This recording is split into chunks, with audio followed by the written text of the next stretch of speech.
Hi, I'm Dr. Zoe Williams, and this is the Clear Minds podcast, a podcast all about mental well-being, self-care, and helping you be the best that you can be.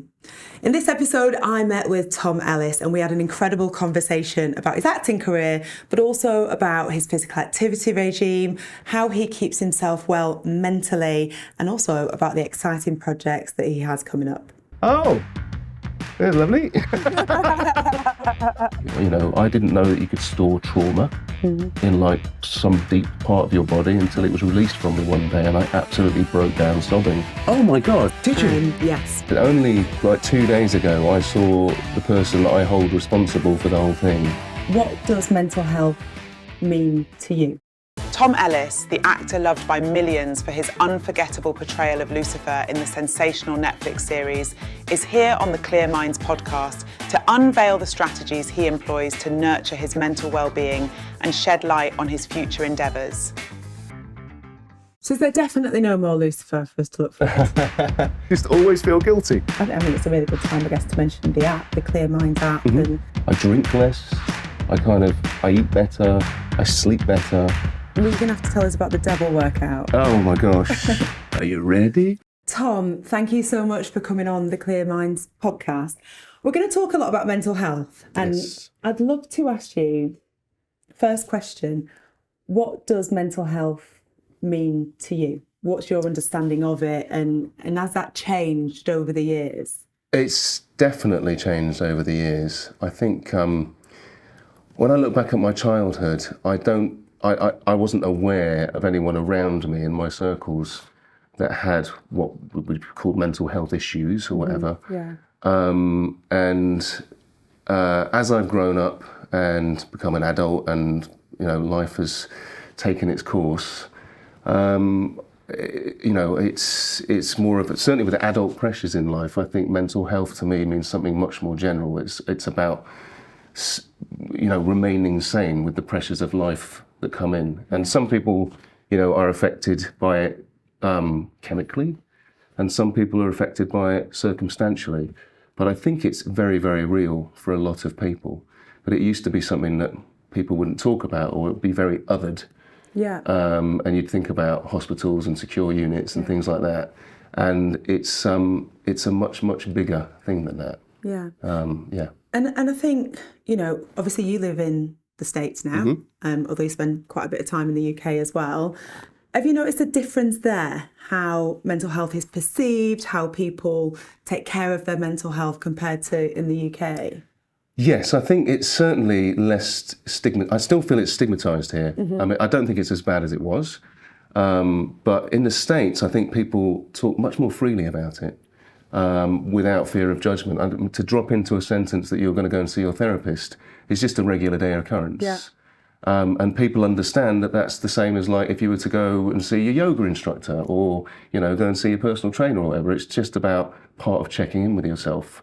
And I think that culturally of checking in with yourself is a big difference from over here that I've noticed. Yeah, I mean, I remember being at medical school and watching Sex and the City, and the ladies on there talking about, I'm going to go to the gym, then I've got to get the shopping, and then I'm going to see my therapist, and just dropping it into conversation like it was such a normal thing that everybody does, sort of to look after your mental health rather than waiting for there to be a problem. And I think we still have that here. I think that's the difference. It's like it's preemptive. Yeah. It's an awareness that life has its stresses and struggles, and it affects all of us individually differently. But being able to have that, as opposed to over here, it feels like you only go to therapy when something's wrong with you. Yeah, to fix something, to fix the problem. Yeah, whereas really it's like the gym, isn't it? We go to the gym to take care of our bodies, to keep ourselves healthy. I mean, it should be the same with our mental health, I guess. We should be putting time and effort into maintaining it and being resilient as Absolutely. well. I mean, I feel like actually sports people seem to be moving the needle a little bit over here. Yeah. Mental health has become a thing that sports people talk about a lot. And I think, back in the day, it wasn't talked about because, again, it was perceived as a weakness. You don't want your opponents to know that you have some kind of mental weakness. Yeah. But talking openly about the pressures of competition, openly about the pressures of, training that hard and having those expectations and having such a short career and what happens after you do all of those things. A lot of professional footballers suffer from mental health problems because they don't know they literally have nothing to do. Yeah. Because they've spent, their whole life up to a certain point doing one thing, and then they're not doing it anymore. Yeah, And it ends. And it becomes this huge void, and a lot of hopelessness comes out of that.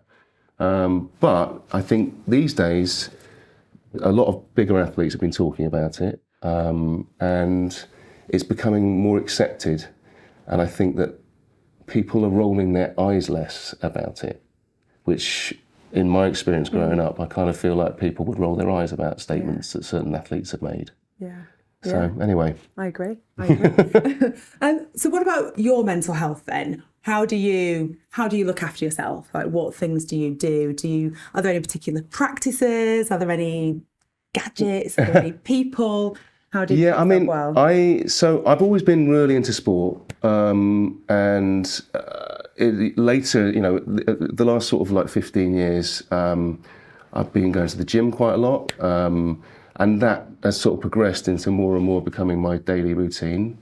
So I try to work out about 5 or 6 times a week. Wow. But I do it because it makes me feel better. Yeah. And certainly with, the nature of the work that I do, you're either absolutely got no time at all because you're on a set, or you've got loads of time where you're waiting for your next job to come along. And I used to struggle with those void moments. Right. And exercise became a way of it gave me the feeling that I'd achieved something that day. Yeah. And I was happy with myself. I was proud of myself about one thing. Yeah. And even that is such a small thing, but it puts you in good stead. And because when no one else is making up your structure, or you don't have a work telling you to be somewhere at a certain time, it's all on you. And, again, that's where mental health is really important, because our mind can play tricks on us quite a lot. Well, I think you never forget a workout, do you? You always feel better after a workout. But it can be really, really hard to get yourself to the gym or get your trainers on and get out for that run. It can be really hard to motivate yourself, even when you do have the time. I know time is an issue for a lot of people. Mm-hmm. So how do you motivate yourself? Well, I have a trainer, so part of me pays someone to motivate me. Yeah. But I see money you'll ever spend. Well, the weird thing, I see that as a kind of business investment as well, because essentially I am my own product, and I'm interested in longevity, and I'm interested in trying to, I guess, look the best I can look. And so I've brought someone in to help me do that. Well, you're going to have to tell us about the devil workout. Oh my gosh.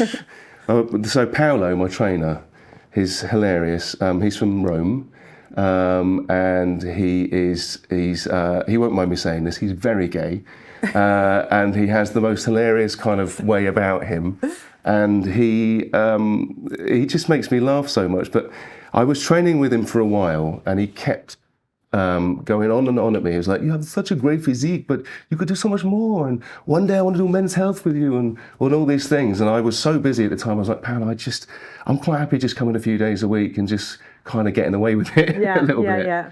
And then, but he saw some potential. He saw potential. He knew that, like, if I had the time, that we could do something together and make a real difference. Yeah, exactly. So when Lucifer season 3 we were cancelled after season 3, and there was this online kind of let's get Lucifer back, and we went to Netflix eventually. But during that period of time, I was told it's really unlikely that we'll be picked up elsewhere. And Paolo was like really sort of championing the whole thing, and he said to me, "Let's make a bet. If the show gets picked up, then we'll do the men's health work. We'll get you into men's health shape." Right. Essentially. Right. And I thought, I'm quite happy to agree, because I don't think we're going to get picked up.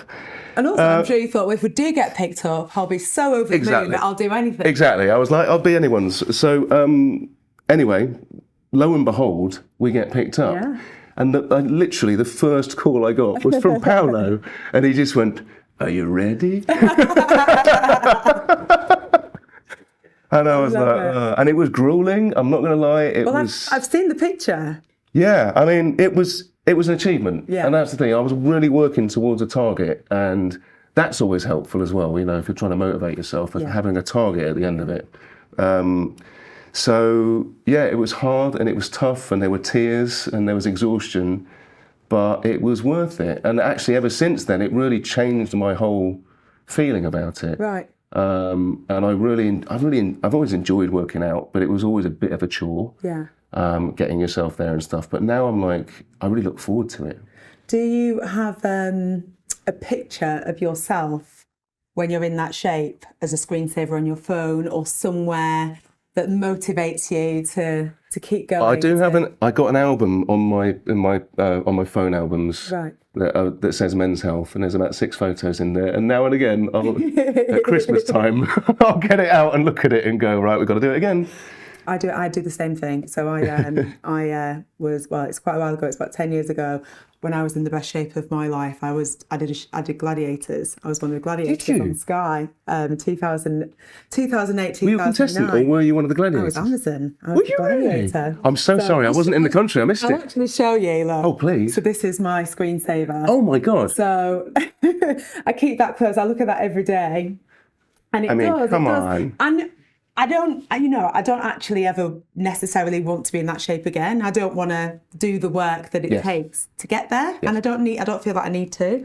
But it does show me it shows me what's possible, and it does motivate me. I mean, I think it is possible for anyone to do that, but it is like a full-time commitment to do it. It is, and it's extreme. And genetics play a role. A huge role. Both you and I probably have favourable genetics that gave us a decent shot at it in the first place. Paolo would like my shoulders. He tells me on a daily basis. The sound of Paolo. I want to meet Paolo. Oh, he's great.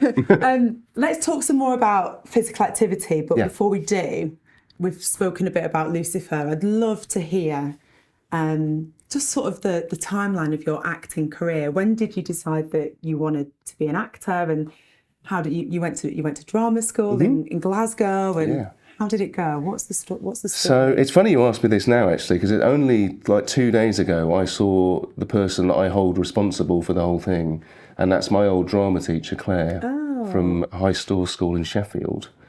And she basically, so I didn't do drama all the way through school. Right. Again, I was like really into sport. I wanted to do like sports science, physio, something like that. And I was doing my A-levels, or just started my A-levels, and one of the ones I was doing I just was not enjoying at all. So my head of sixth form said, you need to find a new subject, because you need to do 3. And I didn't have a clue what to do. And then Claire heard that I was looking for something, because she used to be my English teacher, and she came up to me and cornered me and she said, I hear you're looking for a 3rd A-level. Can you join the theatre studies class? I've got 12 girls and 1 boy. I need boys. And I was like, I'm going to stop you right there. How many girls? And my motivation for going in the first instance was completely wrong. One of the girls happened to be my twin sister. So, let's brought the odds down. But I went to a few lessons, and all of a sudden I just found myself falling in love with what we were doing. Right. And feeling like I was good at it, or capable, or I was getting something out of it, and I loved it. That first year of A-levels kind of went on, and I did the school play, which I'd never done before.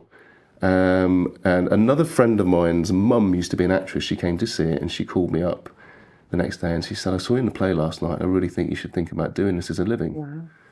Wow. So between her and Claire, my drama teacher, we wrote to all the drama schools. Lindy helped me with my speeches. Yeah. And that was it. I got a place at drama school. I auditioned at a few places, and I got a place at the Royal Scottish Academy of Music and Drama in Glasgow. I think you should give a little clap to Claire. And what was your friend's mum called? Lindy and Claire. Yeah. Wonderful. I know, it was amazing. I think just that's the thing, isn't it? I think sometimes, do you think that your path is laid out? Was it your destiny to do what you do? Is it a sliding doors moment? Do you think you'd have found another route to doing this if it hadn't been for Claire and Lindy? Or do you think in another life you would have ended up maybe being a physio or something of that nature? I mean, I really don't know. I grew up in the church. Right. So talking about stuff like that is quite interesting, because people would believe that, if you had faith, it would be like God's work doing it for you, and he's had a plan for you and all those things. Yeah. I don't personally share that belief these days. Mm-hmm. But I think that who knows? The universe is energy, and one of the things that I've really kind of come to grips with, like about a holistic side of medicine and mental health and things like that, is that, you know, energy is everywhere, and our body stores energy. You know, I didn't know that you could store trauma in like some deep part of your body until it was released from me one day, and I absolutely broke down sobbing. But it was the most, you know, spiritual experience as well, because I felt like something lifted out of me. Yeah.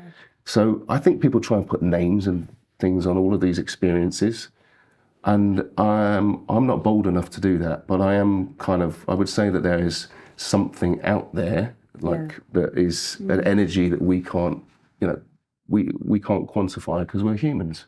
And as a scientist, I completely agree with you. Yeah. I think, you know, there's so much that science explains, but there's way more that we haven't yet figured out, and we can't call it science because we just don't fully understand it, but it's there. It's definitely there. It is there. I had an experience once. It was the first time I ever did breath work, sort of the long form breath work, a 2-hour breath work session. And I had something similar where it was, I would say I accessed some trauma that I thought was long gone and realised it was still there, and it gave me the impetus to do what we do, very British, realise there is a problem, I'll have some therapy to fix it. But what were you doing at the time, that experience of the trauma lifting? Yeah, it's so weird. I've got this amazing therapist here, actually. He's quite well known, called James Davis, and he does all sort of osteopathy, basically. So it's kind of more of a holistic approach than just chiropractic work. It's working with the whole body, muscly, ligaments and bone, and all of it at the same time. Yeah. I was talking, and I'm with mates as well, so I was talking to him about something that had been going on in my life that had been causing me a lot of stress. And while I, you know, he was working on me whilst I was talking to him, and he hit something in my lower back, and he kept his elbow on it, and I kept talking. And then I just was like, James, I think I'm about to start sobbing. And he was like, do it, let it go. And so I did, and I had a proper sob. Wow. And I felt lighter, so much lighter afterwards. And I felt like, whether this is true or not, but it felt like the trauma, the thing that was making me so anxious, had been trapped, and it was no longer trapped. And I've not felt that feeling since then. So I believe that something was released from me. And yeah, you know, it's something that I don't think, we don't need to put a label on it or a name on it. We don't need to have to explain it. But being open to it, I think is really important. Believing, I guess, yes, that absolutely. it's there and these things are possible. And I think, I mean, it's a really good time, I guess, to mention the app, the Clear Minds app. And on there, we all respond differently to different types of therapy, to hypnotherapy, to other types of therapy. So if people do want to try that on the app, you can try it for 7 days for free. Have a look at it, check it out. So it sounds like, you know, with your acting career, you got to stage school. How did it go from there? What would you say your big break? Was Lucifer your big break? I mean, I remember Gary. Gary! God, I love Gary. I can't believe I'm sat here right now with Gary. It's a little moment for me. Gary and not a Hoover. I don't know. I mean, I feel like when I was at drama school, I kind of felt like if I just work when I come out of this, like that feels like I've made it. Yeah. Because so many people don't. Of course, yeah. And I was one of the fortunate people that got an agent at the end of drama school, and I started working pretty much straight away. In fact, I had to leave early because I'd got a job. And then the jobs kept coming. You know, there was always a job to go on to. And for me, I was like, oh my God, it's happening. This is, you know, this is a real deal.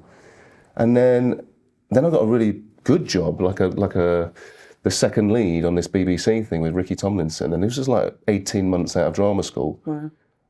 And then I thought, wow, I've made it.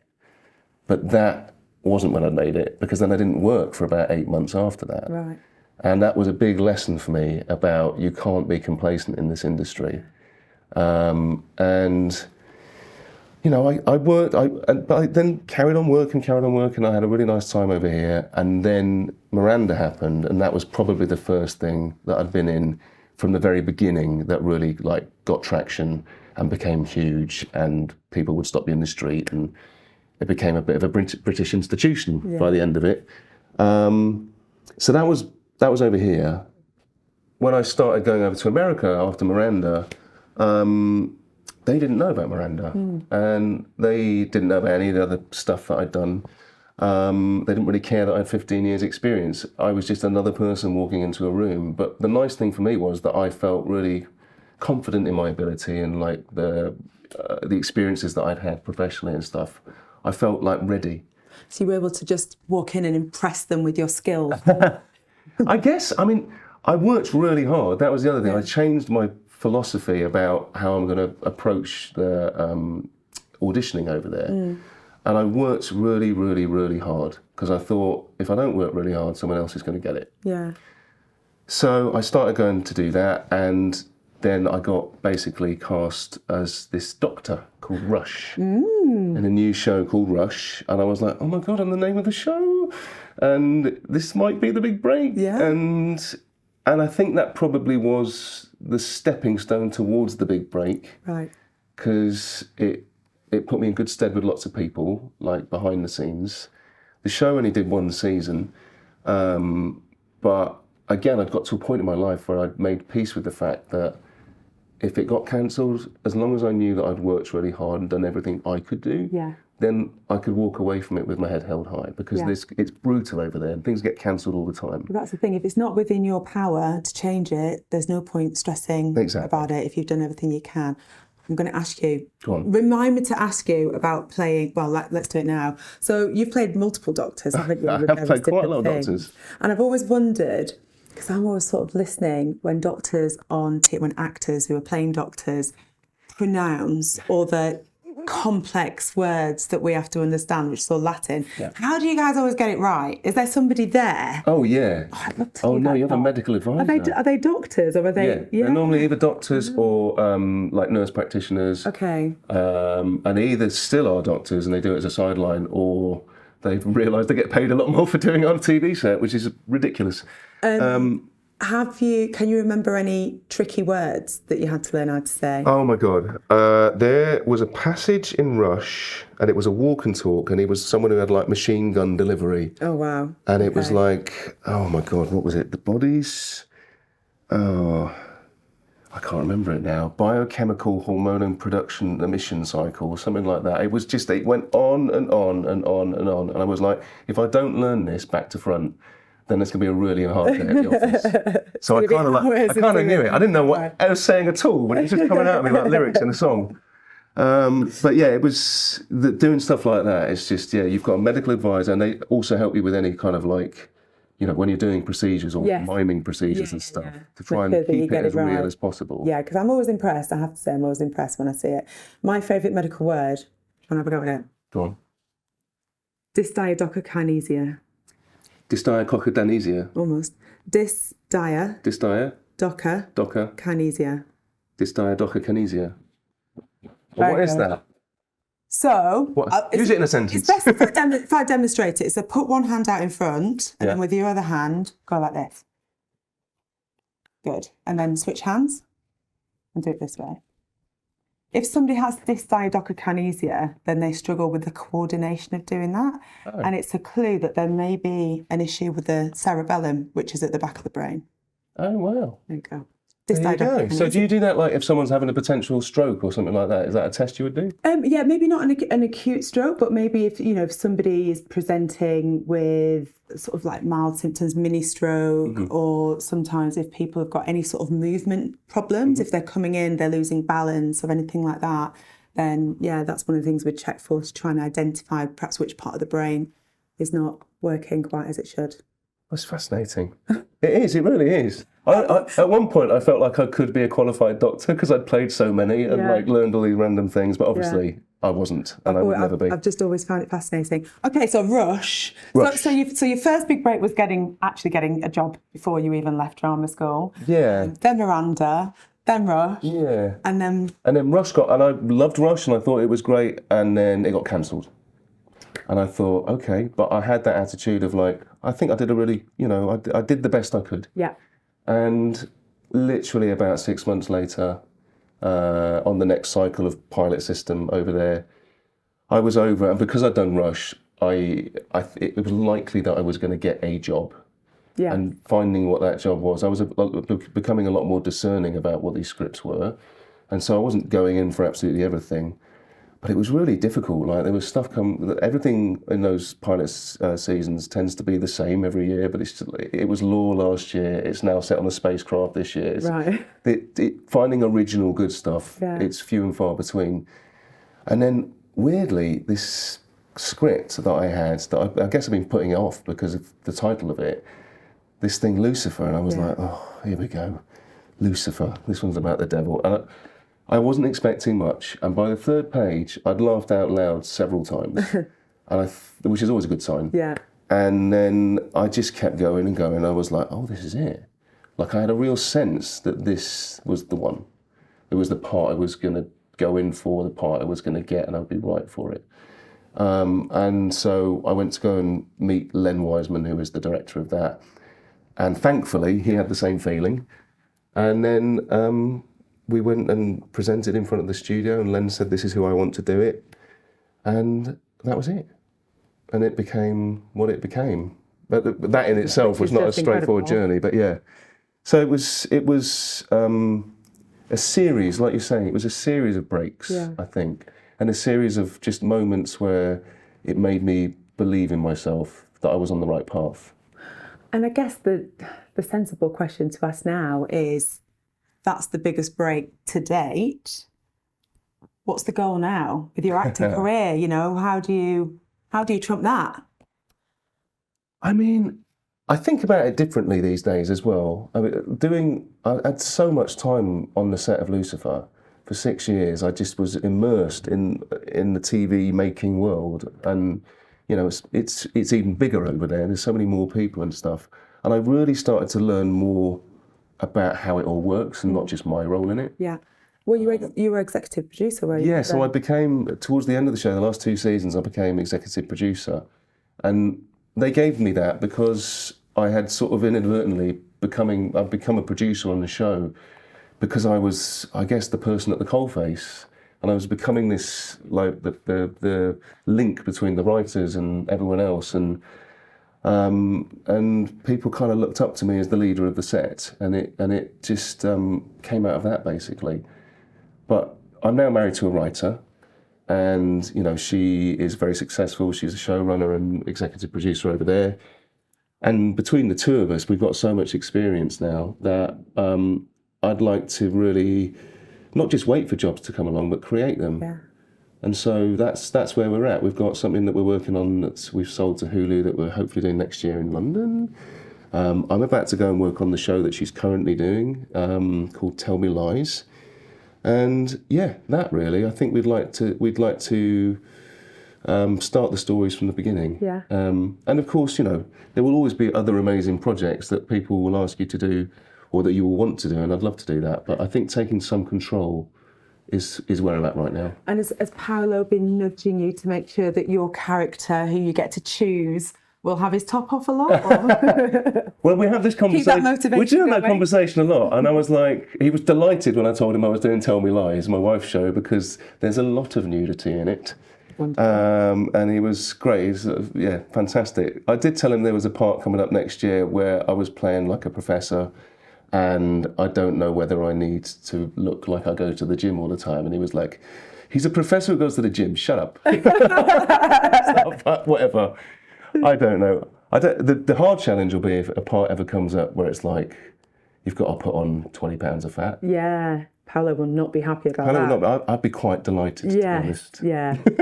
Although, I don't know, it's interesting, isn't it? I've heard actors speak in the past about when you do have to make those huge shifts in weight, either way, how your body never quite goes back to how it was before. It can really affect things. It can do. I mean, I feel like my physique has changed to a point where it won't go back to a certain place. I used to be a lot skinnier and just... Yeah. I was, as Paolo likes to say, skinny fat. Yeah. But that muscle, even if you stop working out, you'll maintain some of it. Yeah. But I you know, I used to... Which is great. Yeah, it is great. I used to do it to kind of like get away with it. Like if I got a job, I'd start going to the gym 2 weeks before the job. Yeah. But now I'm at an age where I just think I'd rather stay there. Yeah. And I don't stay just for the job, so I stay there because I feel better as a person. I look after myself. I'm more conscious of myself. I drink less. I eat better. I sleep better. I drink way more water than I ever used to. Do you? And I think all these positive things that have come out of it have become part of my life now. Well, you've spoken there a lot about most of the pillars when we talk about lifestyle medicine and the things, that keep us well. So there's the exercise, there's the nutrition, there's sleep, managing stress and relationships. And you've kind of referenced a lot of those that, you're at an age now where acting, your acting career is amazing, your career is amazing, but you can sort of almost have the privilege to take the time and the effort to look after yourself. But it still takes a lot of motivation because, actually as human beings, we are designed to rest when we can. We're designed to eat foods that are high in fat and sugar because our genetics haven't actually changed that much for one time when food was scarce and we had to do a lot of physical labour. So how do you motivate yourself from day to day to take such good care of yourself? Obviously, Paolo helps with the working out, but it still requires motivation from you. Yeah, I think I've never been good at doing nothing. Like I grew up in a very sort of active family, and my holidays growing up was all about going and towing a caravan to the middle of Wales, and then every day we go on a 5-mile walk, whether it was raining or not, and that was culturally in my family a big thing to do, and so I start to get down if I haven't done something. Like again, it goes back to that feeling like I've achieved something. And so, going for a walk I think is a wonderful thing to do, to be perfectly honest. Yeah. It really, I was up in Sheffield this last weekend and I went out to the Peak District for an hour with my mum and dad and their dog. And I felt so peaceful. It really resets me being out in nature. I think walking it's the thing that is accessible to most people, isn't it? And we know from a scientific point of view, the benefits of walking go way beyond the exercise, the physical activity. If you're walking in nature, so in the Peak District, just being in nature, that's been shown to help relieve stress and being with the people that you care about, so you're with your parents as well. So all of those things, like walking is just, if every single person did 22.5 minutes of walking at a brisk pace every day, we could actually eliminate 1 in 4 deaths. That's the science around it. 1 in 4 deaths could be prevented if we could eliminate physical inactivity. So that's the power of walking. You don't need any equipment for it, just put on some shoes and go. But a lot of people don't do it because it's finding that motivation, finding that drive. I, like you, physical activity and exercise to me it's a non-negotiable. I know I need to do it because it keeps me well.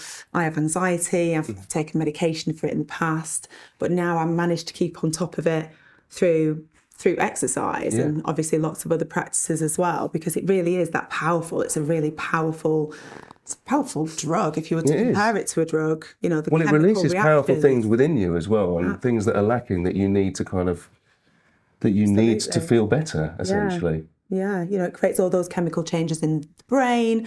It is such a powerful thing. I think diet is a huge thing as well, which I've realised a lot more recently.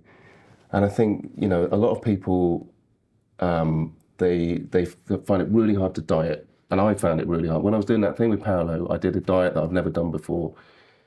And it was all right for a few weeks, but then it gets really boring.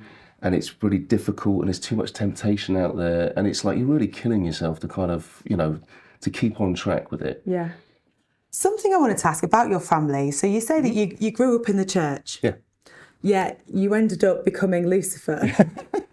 Oh, the irony. Who's the devil? How did that go down? It was actually quite a blessing. When it came to doing the initial, when the people didn't really know what the show was and they just knew it was called Lucifer and it was about the devil, lo and behold, in America, there was a group of people that wanted to get it shut down and taken off the air before it even happened, because they thought we were glorifying all of that. Yeah. the nice thing is that the show, when you watch it, is not about that. The show is a story about redemption. And ultimately, it's like, what if you took the most irredeemable character in history or in fiction, or whatever you want to call it, and put him on a path to redemption? How would that be? And with the notion that anyone can be forgiven. I think that's not a bad message to be putting out there. Yeah. So, as the show started to go on, people started to realise, oh, it isn't that thing that those people that never watched the show said it was. It's actually really quite lovely, and it's got full of heart, and it's it promotes kindness in people. It's like it's had this kind of adverse effect to what you think it would do. So even though it's not my mum and dad's cup of tea, for example, they're actually quite proud of that aspect of it. And my sisters and my nephews and nieces, they all love it. And I think it's there's a bit of something for everybody in that show. Right at the beginning, when you first got the part, what did your family say about it then? Before they really... I remember calling my dad. I said, "Dad, I've got a new job." He went, "Oh, that's lovely." He's Welsh. And he said, "What is it?" And I said, "Well, believe it or not, Dad, I'm playing the devil." And he went, "Oh, that's lovely." And that was pretty much the end of the conversation. But my mum, I grew up in the church, and I think that means a lot of things to lots of different people. I think I was very fortunate that I grew up with the things that were being promoted about Christianity in my household were things like kindness and acceptance and, being good to people. And it was never about the punitive side of Christianity. You're all going to hell if you don't do this. And, we never talked about hell or the devil or anything like that. So, I think that I was quite happy to draw, I'm quite happy that was an influence on my life, because that's what I've taken from it and that's what I move forward with. Yeah. So my dad, I was never expecting him to be really upset about it or anything. Yeah. I think that it's just literally not the sort of show him and Mum would watch, so they don't watch it. But they do watch Miranda reruns still. Yeah. There you go. So I guess to bring it back then to mental health, what would you say are the top things that you do now to look after your mental health? Exercise obviously is a big part of it. Yeah. And then I have a therapist. Yeah. And I'm not who you see regularly. Yes. Even when things are tip-top. Well, that for me, what I found out about therapy is the day that you go, "Oh, I've got therapy today, I've got nothing to talk about." That's the day you end up talking about the most stuff. Yeah. And stuff comes out of you. You're like, "Gee, I didn't even know I was thinking that," or whatever. And the thing that I love about therapy is that it forces you to ask yourself the question that you're too scared to ask yourself, and it forces you to answer it as well. That's quite powerful, that is, because I think I completely agree with what you just said. We all of us have things inside of us that we all know we can probably be better versions of ourselves, or let's say more content versions of ourselves, because there's stuff in there. Yeah. But it's easier to just skim over it and not think about it, isn't it? Absolutely. But actually, with therapists, you ask yourself those questions, and you have to find. And sometimes you need to ask yourself that question. You're either too scared to, or you want to put your head in the sand because you don't want to address it because you think that's going to be even worse, the outcome of it. And the thing about a therapist is, when you then do address it, there's sort of that support there with you, but it's not support from people who it might directly impact, like family members partners or even friends. That is for me, was one of the biggest things about starting therapy, is it was a true safe place. Because I think part of my anxieties in life come about from worrying about hurting people that I know and love, or not being sensitive to some of their sensitivities, or worrying that if I express how I actually feel about something, that it's going to have an adverse effect on you. And I'd like to just be able to express it without that happening. So going to therapy and having that safe space becomes a really kind of crucial thing. And I've gotten so much out of having that. Because I think growing up in the church as well makes you walk around consistently guilty anyway. You just always feel guilty. But yeah, so dealing with all of those things, it's So exercise, wonderful. therapy. Do you meditate? Do you do any of those kinds of? I've tried meditation before. I've tried yoga before. The thing for me, and I didn't really get much out of them, but my wife meditates and she absolutely loves it, and she does it to re-energize herself halfway through the day. But my meditation, and this is going to sound weird, but my meditation is golf.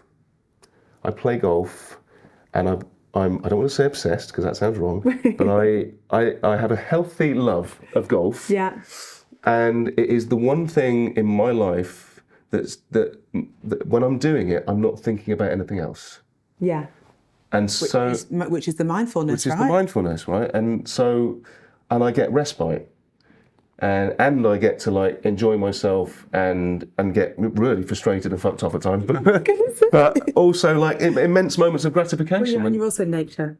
Exactly. And moving, and probably with people that you have a chat with. Absolutely. I can't remember what the statistic was, but it was something around because men don't talk to men very often about their feelings and about things that are going on, but actually on a golf course, because you're with somebody for such a long period of time, and obviously you separate and come back together, actually it's a place where men do talk to each other. Yeah, they really do. And that camaraderie and that sort of background, the being in the nature, it does something to you where it kind of opens you up somehow a little. And you often, sometimes play with people that you don't know, and you get to know, you have much more personable conversations than you would if you met in a pub or whatever. Yeah. No, I do get that now. I wouldn't have understood you a year ago, but last year I spent 6 months learning to play golf. Did you? Yes. So it's something called the Slingsby Golf Academy, and me and 3 other women.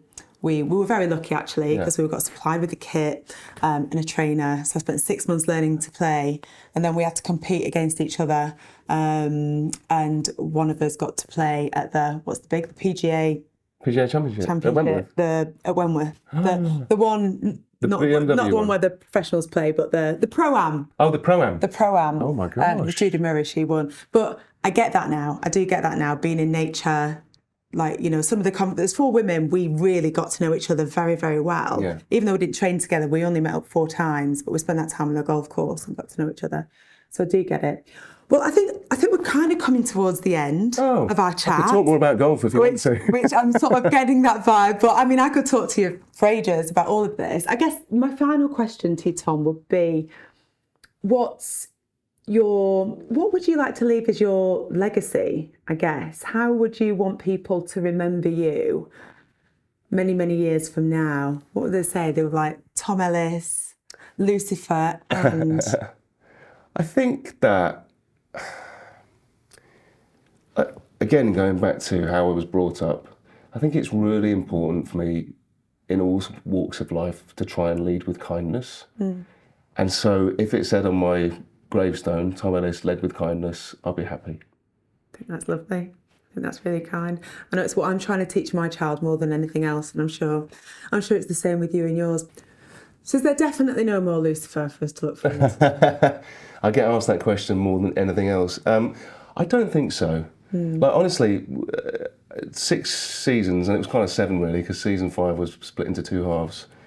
It was 92 episodes. Yeah. I think, we pretty much got our story out there and There's some. plenty there. It really is. And it's lovely that people ask, but I was definitely brought up with the leave them wanting more is the best way to finish something. So what are you working on? What can we look forward to? Gosh. Is there anything you've done that we haven't seen yet? Yes. I am doing, I've done a movie for Netflix, a rom-com called Players with Gina Rodriguez, who was best known for Jane the Virgin. You're the love interest, are you? I am, yes, I am one of the love interests in it. Oh, okay, yeah. Okay. But it was a lot of fun, and we shot it in New York, so I was pinching myself going, oh my God, I'm getting a rom-com in New York, this is brilliant. That's lovely. And then I spent most of last year doing a 9-part adaptation of a novel called Washington Black. Right. which is a brilliant, brilliant novel about a young boy who grows up as a slave on a plantation in Barbados, on a sugar plantation in Barbados in 1830. Right. And it's about 5 years before the British Empire abolished slavery. And it's basically the story of how he escapes from being a slave, Right. and then he's on the run for a long time, and then when slavery is abolished, how he settles, and it's his life through that, but his fascination with science as well, because the person that helped him escape from the plantation was a scientist, and that's who I play. And it becomes this really beautiful relationship of these kind of two lost souls essentially helping each other on this journey. And where's that? Where can we watch that one? So that's for Hulu in America. So that means it will be on Disney Plus here. Amazing. Yes. I'll look forward to that. Yes, very exciting. So those are ones that you've already filmed. They're in the can. They're in the can. Yes. And what else? So what are you working on? So my wife and I have started working together. Megan. She is brilliant, and I'm very lucky. But we talked a while ago about wanting to do something over here. We really love shows that are small, intimate shows, things like Fleabag and Catastrophe, that are smaller, about families and people. Yeah. And actually, Megan's always she does quite a lot right about mental health in her stuff, because she suffers from depression and anxiety. Right. And not only does she want to talk about it, but she says, as someone who suffers from that it isn't what everyone thinks. That you have some of the most hilarious moments in your life when you're at the lowest ebb and things like that. And she wants to just talk about it openly, but in a format where people can laugh about it as well. I love that. Do you know, I love that on so many levels. I love that she's been so open and sharing, because that's what we all need to do. Yeah. You know, 1 in 4 of us will be affected by a mental health issue at some point. Yeah, we don't talk about it. But also that insight that helps people, because everyone has a different experience as well. If you're suffering from depression, anxiety, your experience is different. But what I think is really important is that kind of giving people permission to laugh. Absolutely. Because it really just helps people. I don't know, people can shy away from that type of thing. Yes. But if it's with some comedy and permission to laugh, then it just makes it really just so much more accessible for people. I completely agree. And like having a self-awareness about it, and you know, I mean, I don't think it's any coincidence that a lot of comedians suffer from depression. Yeah. It's something to do with how they perceive the world, and they find things really funny and have perceptions about things because of, you know, what they suffer from. Yeah. But you know, to make that into a positive thing, I think is really cool. So. Absolutely fascinating. Well, let's leave it on that high note. Thank you. Thank you, Tom. Thanks so much for being with us on the Clear Minds podcast today. And It's been a pleasure. wish you all the luck with your future. Thank you very much. Thank you.